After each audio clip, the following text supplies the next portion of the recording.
Well, as any small business owner will tell you, taking an entrepreneurial vision from dream to reality is no easy task.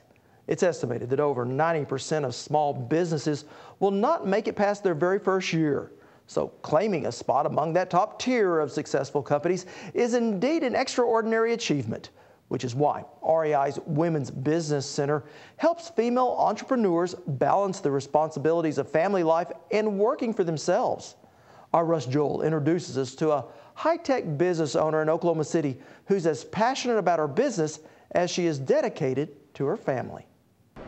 The building may be a reminder of the past, but the company within has a keen eye on the future. It'll help the teacher, that way they can see, when the student took it. Software engineer Michael Martin is collaborating with his team at Anotics Incorporated, reviewing progress on a programming project for the Department of Education. Can you put a button on there that will, where it says view? And then show them the big ideas abound in the company's brick-lined hallways, the essence of a tight-knit family business on the cutting edge, and an innovative business leader going above and beyond to keep her small company on the path to big success. I think we have a lot of out-of-the-box thinkers in programming. That leader is Dr. Sandy Johnson, a veteran educator turned business owner who built her company from the ground up with little more than a desire to help educators connect their students with the latest technology. Well, I spent 25 years in mathematics education and technology education, so I think it's very important, as long as we keep it in perspective and not use it as a crutch, but use it as an aid. In this time of massive layoffs and corporate scandals, Anotics is a breath of fresh air in the business world, and women owners like Dr. Johnson are putting a new face on Oklahoma entrepreneurship.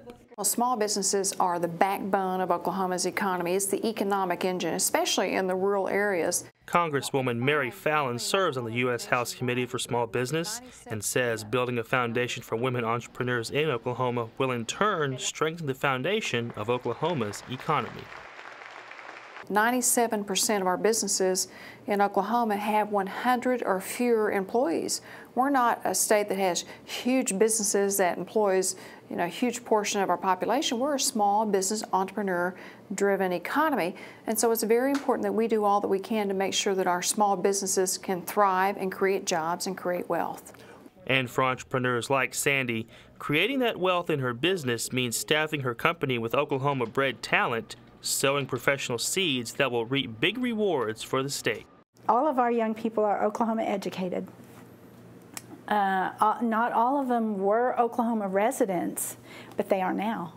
And so that's one of the advantages. One of them was born and raised in Texas. So I think it's really important that we focus on what we can do for our state economically and try to retain those graduates that are highly skilled and highly educated.